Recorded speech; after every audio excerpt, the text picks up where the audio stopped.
Welcome, and thank you for joining our Men's Health webinar. My name is Clantina, and I'm your host. We'll start with a few housekeeping items, then I'll introduce tonight's speaker.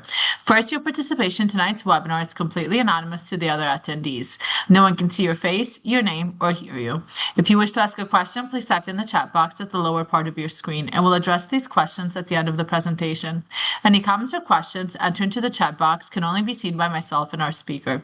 Our presentation tonight will last for approximately 1 hour and will be presented by board-certified urologist Dr. Daniel Gerber.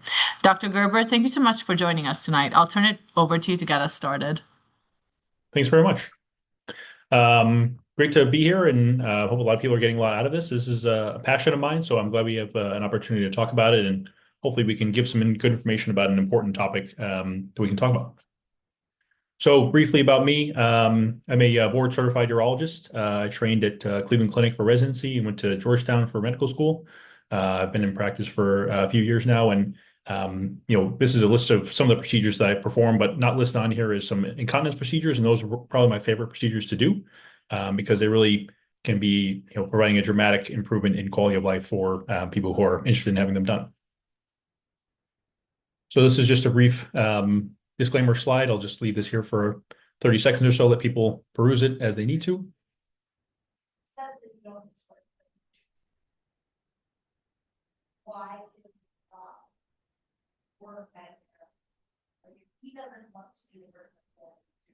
Okay.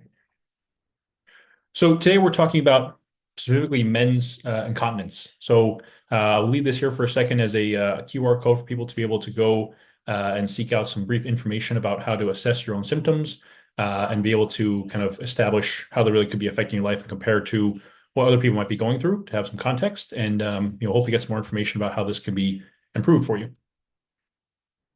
So stress urinary incontinence, or we'll be abbreviating it as SUI during this discussion, essentially refers to leakage from the bladder that happens with anything that strains the abdominal wall or the bladder. Basically, anything that increases the pressure of the bladder that will cause leakage. So most commonly, things the people will report that will be causing leakage with that would be coughing, laughing, sneezing, lifting, running, changing position, sitting up or sitting down. All those things can cause these sort of things. And it's much more common than people realize. It's happening to 13 million men worldwide. And in the US, it's approximately 1 in 10 men, men over 60. So this is a brief cross-section of kind of a short discussion of how bladder and everything below it works to be able to expel urine from the body. So at baseline, the bladder fills and stores urine and releases it when it needs to be released based on your own control, typically. And the prostate sits right below the bladder, and right below the prostate, kind of up against it, is what's called the external urethral sphincter. So that is basically the gatekeeper for urine. So when that is closed, it's able to keep urine back, and when it's open, that allows you to pee when you need to. So that's really the way station for allowing urine to go through at baseline. So the causes and issues that come from stress urinary incontinence in men most commonly is related to issues with the prostate, typically prostate removal or prostate treatment for most commonly prostate cancer. So surgery or radiation or both can cause injury to the prostate and the sphincter itself, which can limit its functionality and cause leakage with those activities we talked about before. There are a few other causes, including surgery for BPH, which could be something where the sphincter was injured during that procedure. Some kind of neurologic conditions where the sphincter, the nerve function of that sphincter had been impacted. Occasionally, other pelvic surgeries can contribute to this, as well as other surgeries on the urethra can be involved. But the most common thing that we see is men who have had some kind of treatment for prostate cancer, partly because prostate cancer itself is very common. It's happening in about 1 in 6 men in the United States. So it's an area that is, as anyone who is listening to this, who is suffering from stress urinary incontinence can, I'm sure, attest. Stress incontinence is an area that has a very strong impact on mental health and kind of the self awareness of how things should be functioning in men. So it's been shown to have a strong concordance with depression in men, and that with a greater severity of incontinence, the chance of having depression increases. So we'll talk talk briefly about stress urinary incontinence and how it relates to prostate cancer. So as we started to talk about, prostate cancer is very commonly managed in this country. About 90,000 people are having a prostatectomy every year. And in 10 to 15% or so of men who have this surgery are going to have some leakage after 1 year. So typically we warn men that they should expect to have some leakage, and partly that's because even if everything goes very well, the sphincter muscle, which is hopefully preserved as best it can, is going to take some time to be able to build up the strength to be able to take over the role of keeping urine back, which the prostate had been doing partly before. So with the prostate removed, the sphincter muscle has to do a lot more of that heavy lifting to be able to maintain the continence to avoid having leakage. So this is a brief kind of side view now showing the situation with the prostate being removed. What's not shown here is the sphincter. You would see it kind of at the lower part of this blue circle between the prostate here and the urethra. So when the prostate's removed and we have to reconnect the urethra back to the bladder, there can be some small injury to the urethra or the nerves that are involved, or to the urethral sphincter, I should say, or the nerves that get it to create its function. And as that happens, you can have the issues that we see with incontinence after the treatment. So let's talk about what we can do about stress incontinence, because I think this is an area that men are often lacking in the awareness of. That my experience in medicine is outside of urology, there's very little awareness, even in healthcare providers, that there are surgical options to help manage this issue for men, just because it's not commonly discussed outside of specific urologic situations. So these are some initial strategies that men will have often been dealing with, trying to find some way to deal with it before they come to see me to talk about this as a more involved intervention. So start with, obviously drinking less fluid and going to the bathroom more often, trying to avoid having fluid in the bladder at all times. So that way, if you cough, laugh, sneeze, change position, you're going to have less leakage, but that's really obviously not fixing the problem. Non-invasive interventions could include some physical therapy to the pelvic floor muscles to try and strengthen those areas, including the sphincter. That includes Kegel exercises to strengthen that muscle specifically. And occasionally this includes using biofeedback. And this is something that's used by a physical therapist to help you to understand how to get that muscle to work as you need it to when you need it to. And then thirdly, here you see there's coping strategies, which basically include just controlling the leakage best you can. So that could include having pads to collect the urine, occasionally have to use diapers because it's such a significant amount of leakage. People will sometimes be so desperate that they'd rather have a catheter in than have to have as much leakage as they've been having. And occasionally we use what's called a Cunningham clamp. And this is basically just a cushioned alligator clamp that goes over the end of the penis to be able to kind of, in a roughshod way, keep the leakage from coming back. And none of these are really long-term outcomes long-term solutions that I've seen. There's very few patients that I feel like have leakage that is bothersome enough that they want to seek treatment and they're benefited and solved by any of these treatment options. So that's how they end up coming to talk to me about it. So the first option we discuss in relation to managing stress urinary incontinence is the male sling. So it's an option that's intended for men who have had basically mild to moderate stress incontinence. And it's a minimally invasive procedure, and it works immediately on its own to restore continence. So in contrast to the other procedure we'll talk about, this one is basically you put it in and continence is delivered almost immediately. So the benefit of this is that it is basically working as a hammock on the urethra, trying to kind of put some upward traction on the area of the urethra that's just below the area of the sphincter. And the idea is that if you put this upward traction there, it puts a little bit more pressure there to be able to help reduce the leakage from coming through.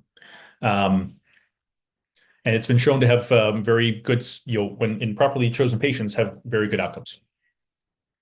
So you can expect that this is an outpatient procedure done under anesthesia in an operating room, done with small openings, what's called the perineum. The perineum is the space between the scrotum and the rectum.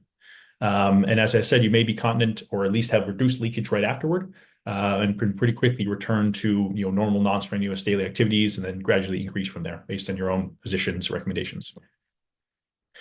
So the downsides of the sling are that it's not as definitive in helping get things under control. It's really best for men who are having significant bother from mild to moderate leakage. And I kind of quantify that in terms of how many pads you're going through in a day. So that's obviously a variable kind of rough estimate about how severe the symptom is. But if someone's using 1 to 3 pads per day and is having significant bother from that, then the sling might be an option because it can kind of reduce that down to 0 to 1. But above 2 to 3 pads per day, we're really looking at wanting to get something that's more definitive to be able to help get the leakage completely improved. And if we were to use a sling alone, it's unlikely you would get dry. So that's where this device comes in, and this is really, my favorite procedure to do is placing this sphincter, and I'll talk about why. So this is essentially a device that is intended to be able to treat stress incontinence, especially after prostate surgery, and allow you to be able to control your urine discreetly. So the idea of the sphincter is that it essentially surrounds the urethra with a little cushion to be able to be inflated and deflated as you need to. When you want to deflate it, it allows you to pee. And when it's inflated at baseline, things are under control. And unlike the sling, it's something that is operated by you. It's not always not always providing the same amount of obstruction as at baseline. There is a button that allows you to relax and be able to pee as you would normally otherwise. And it just requires you to have good awareness and good manual dexterity to function to use the pump that we'll talk about, and we'll show you some images. So this is essentially another sidelong view of the urethra and the scrotum and the bladder to show you how this sort of thing would work. And there's really three parts to this. So the real workhorse of this device is what's called the cuff. And the cuff, as I said, is a little balloon, basically a balloon donut that surrounds the urethra. So at baseline, it's inflated. And when it's inflated, that balloon donut is kind of filled. So there's very little that goes across there and it kind of clamps down the urethra from the inside. And that is connected to a control pump, which is in the scrotum right next to one of the testicles. And the pump is a little bit smaller in length than a typical testicle, but much smaller in terms of its width. And it is allows you to control this. When you basically want to go to the bathroom, you press the button and it will pull fluid from this from the cuff and send it up into the reservoir. And the reservoir sits behind the abdominal muscles in an area you will not feel. The idea is that it will just store it there for a minute or so until that cycles back through and will naturally go back in. So that's a common question I get is, do you have to press a button to have it go back into the cuff and close things down? And the answer is no. This will cycle through where you press it once, it will open and then will close back down on its own. And the other question I often get is, what if I'm not able to empty my bladder entirely in the time frame that I'm given by the device? And the answer is, you press it again, you'll be able to pee and empty completely after that. And this really gives you the full control of your urine, where it would at baseline be closed, but when you want to pee, you have no problem with that. So I'm going to show you a short video, just kind of putting some context to be able to show kind of how this looks from multiple angles, and I'll provide some commentary along the way.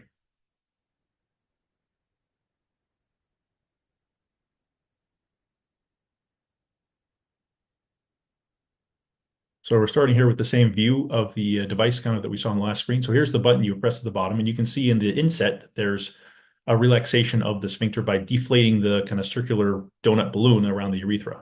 And you can see that the fluid is, after things are finishing, is returning back to the sphincter to be able to close things back down to baseline. So essentially it lives with it inflated, and when you want to pee, you just deflate it to be able to go. So this is also an outpatient procedure, going home the same day. There's very small incisions made. Typically, there's 2 incisions made, about 4-centimeter incision made between the anus and the scrotum and the perineum, as we said. And there's a small incision made about 2 to 4 centimeters in the lower part of the abdominal wall. And that's to be able to put that the reservoir or the pressure regulating balloon behind the abdominal muscles. So this would be an outpatient procedure where you go home without a catheter. You would still expect to have the same amount of leakage afterward, because we generally wait about 6 weeks to activate the device.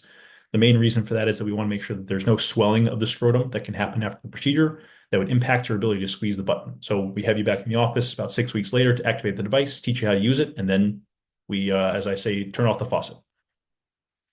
So obviously, people want to know if people are generally happy with this, and the answer to that is overwhelmingly yes. So a few studies have shown around 90 to 95% of satisfaction with patients, and that most of everyone would recommend having it done and would definitely recommend doing it again.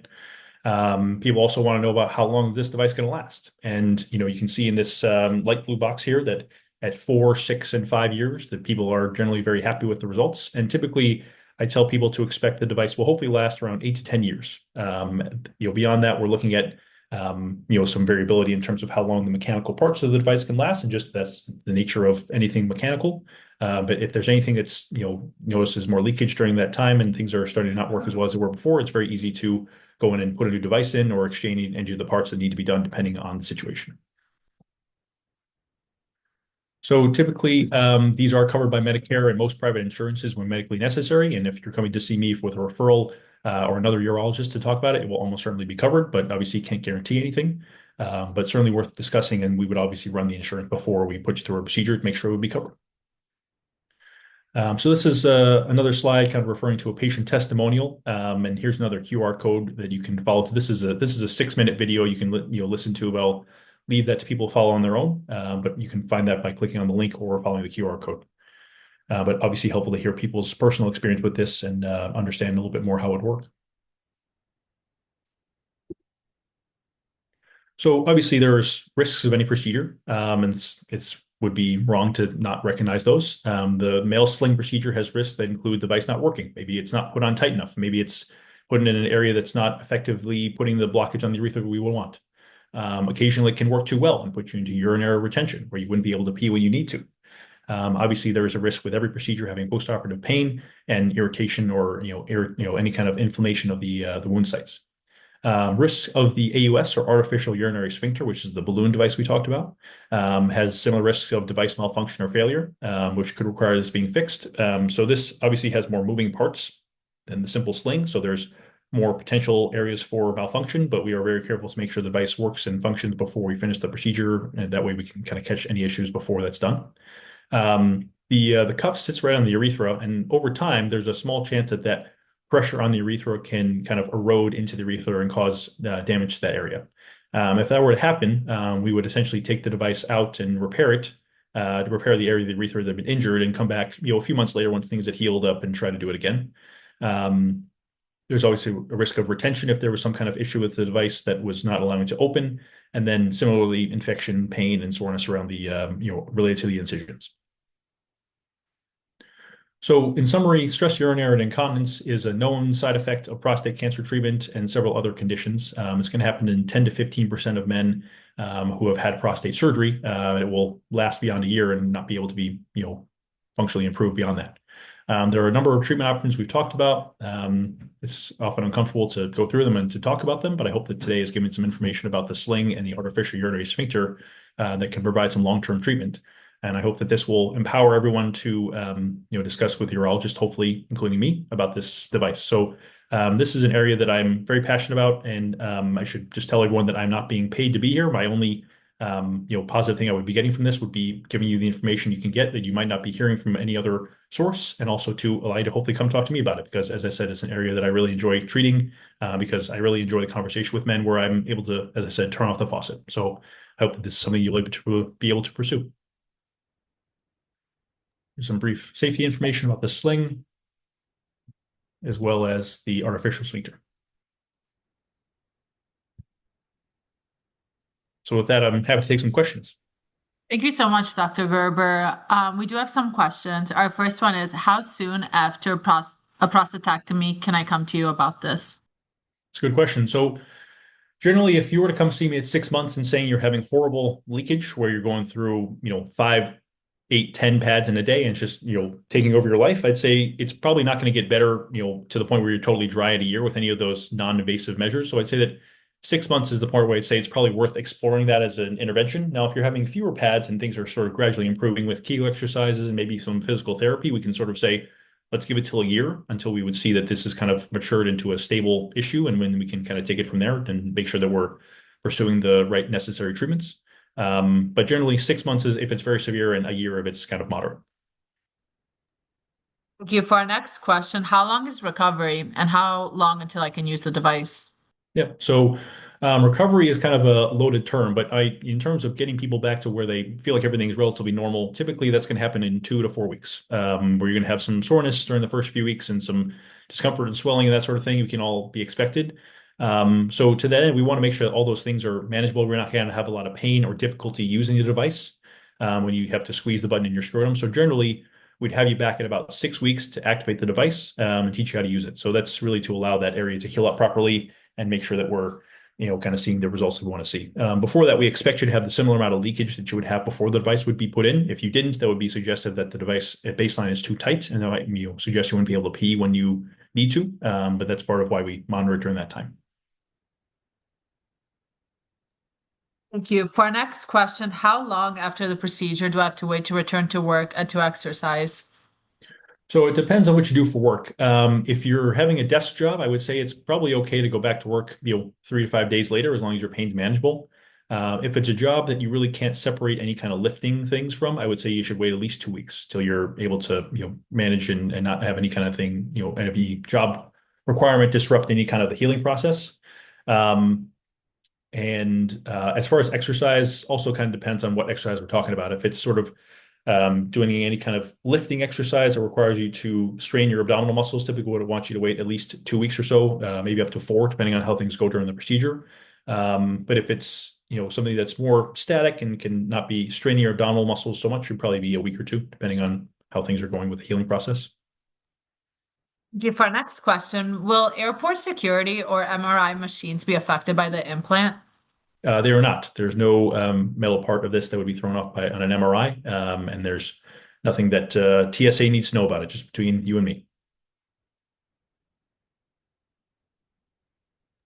Okay, for our next question, how long does the device last? Will it need replacement? So the device does need replacement.